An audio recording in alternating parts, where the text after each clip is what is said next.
the meaning to sell. No. Selling can be a lot of fun, actually. You know, when I go to a book festival, and I'm signed up for a lot of book festivals, the Baltimore Book Festival, the Brooklyn Book Festival, the Boston, what am I doing? I'm walking over here. I'm okay? This way? Thank you. All right. I'm working with the cameraman over there.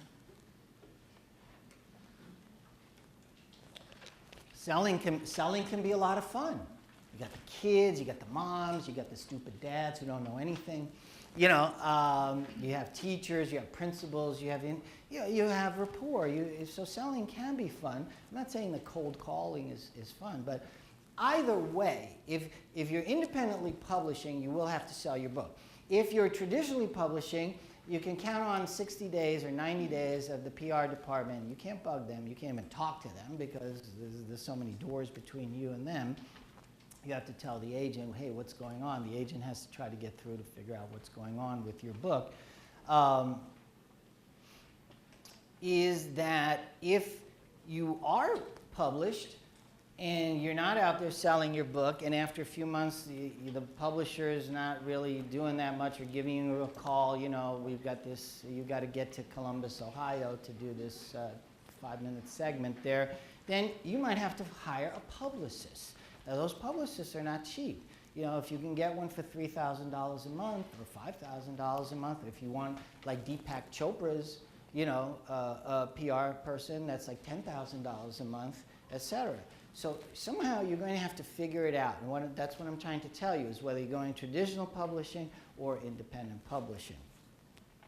So be prepared that it's not just the fun, the creative part, working with my illustrator or working with my editor, etc., and the writing part of it, but that you are going to have to be prepared to somehow get out there and put that book, it's called hand selling. Hi, take a look at my book.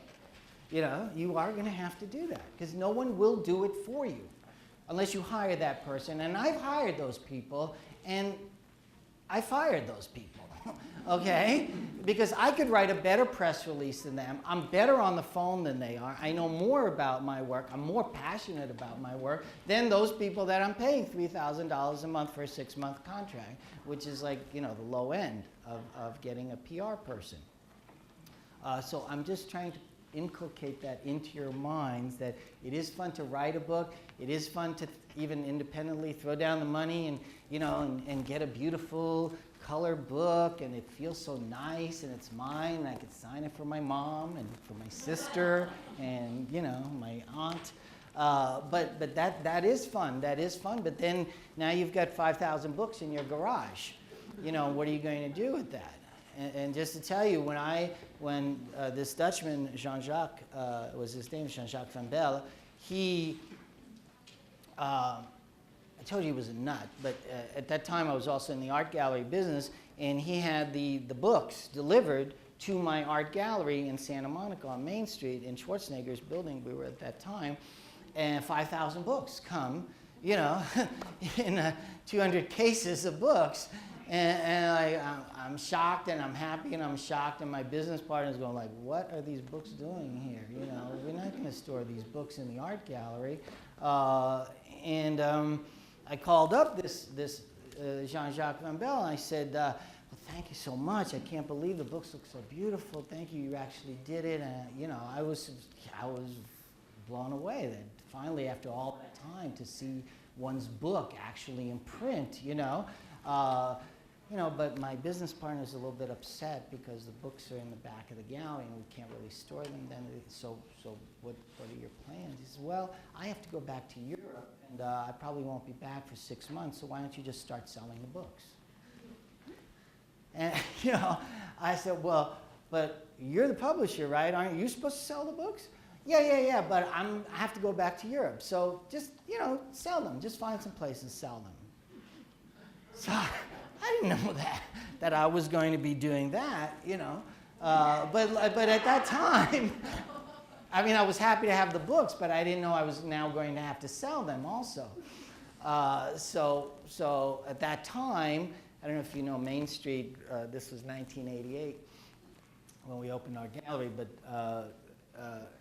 that the books came in finally was and then '89 he sold them to Firefly. But there was a Psychic Eye bookstore across the street, if you remember that. And I figured, hey, what is God's Psychic Eye? Okay, that would work, you know. So sure enough, they bought 3 books. So that was great, because now I only had 4,997 books to go. Yeah, I felt good.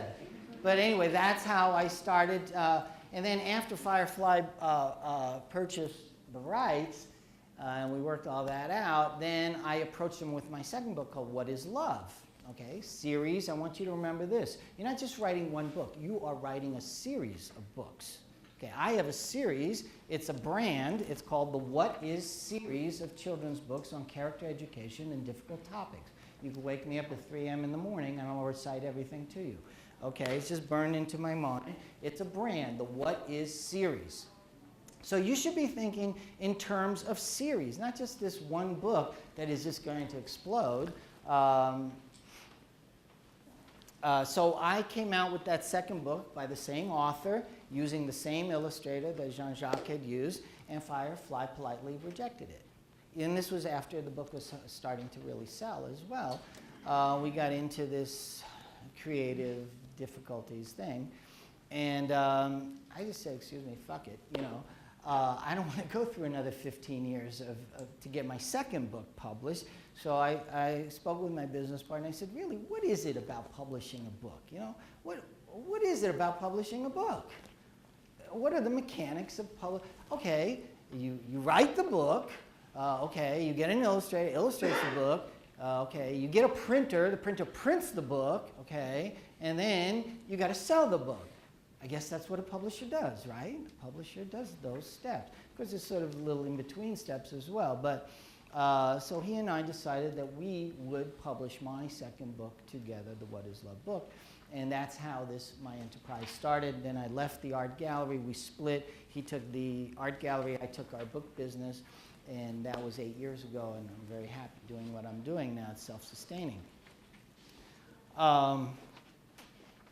So in traditional publishing, let's start talking about the how-to stuff. That was sort of anecdotally where I'm at. And by the way, I want to tell you something. This first book, the second book, the What Is Love book that we published together, and we did quite well with this book. We got one order of 36,000 books from a Walmart.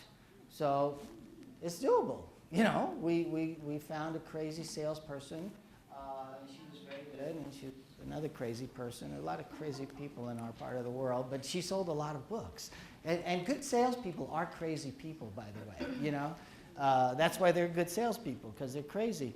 And we went to this was 12 years ago. We went to the LA Times Festival of Books, which I don't even want to ask because I know a lot of people have not gone to that. But that is now the biggest book fair, book festival in the world. I mean, a non-trade book festival. We have big book fairs in Frankfurt, in Beijing, in Delhi, huge book fairs. But these are trade shows, the BEA in New York. These are huge trade shows, which you should go to also, because under one tent, you'll see all the publishers. You'll understand how this really works, the traditional publishing. But this was our first book, the What Is Love book, under our banner, Veronica Lane Books, and heard about this new LA Times Festival of Books. So we got a booth, got our table, and just like that, we had 200 books. What is love? What is love? What is love? What is love? And people come by and go, that's great. Do you have any other books? No, but we have this book. You should get this one. You know, I didn't care. I was crazy, and you know, my girlfriend was crazy at the time, and we just went out there with 200 of that one book. Okay, and then we met some local distributors. We met people. We sold books, and then we were encouraged to keep going. You must start somewhere. Okay, it's just one book. Even if you have a table of that one book out there, and if you go to that LA Times Book Festival, that's what's great about it. You'll see a lot of these independents out there with one book or 2 books. Maybe they're up to 3 books. You know, now we're up to I'm working on the 12th book right now with the illustrator, and people know me. I've kept that same booth. and they show up. They go, hey, what's your new book, Etan? You know, and so it's cool. You know, we have fun. But back to this idea. Now, what are you going to do if you have the manuscript? You want to go through a traditional publisher, all right? The first thing you have to do is you have to get an agent, okay? Because the publishers do not want an unsolicited manuscript, okay? So they all say that, and they all mean that. So you would look in the Writer's Digest, or you would look in the literary marketplace, and you would study about which agents are looking for the type of book that the manuscript that you have. Okay, so if you have a children's book, you want to find someone who specializes in children's books, but there are different types of children's books as well, so you want to make sure, I mean, it requires study, so you don't waste your time and spin your wheels soliciting the agent. Now, the agent's job is to sell books, right? The agent's job is not to really read books. Now, these agents are getting avalanches of submissions, you know, manuscripts. Now, they cannot spend all the time reading books because they need to be schlepping around Manhattan trying to sell the books to the editors, senior editor, knocking on her door. So a lot of them, what they've instituted, this is really nasty, is a $100 reading fee. Yeah, so you want them to read the book?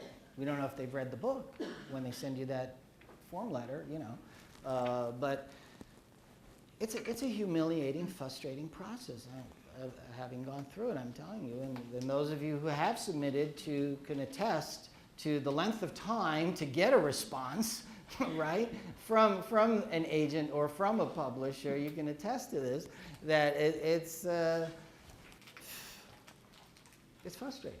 And it's humiliating that you have to solicit your beautiful, incredible manuscript that you were up there on the mountain, God gave you the flash, and then you came down off the mountain and all the nitwits are down there, and they're, you know, they're busy doing what?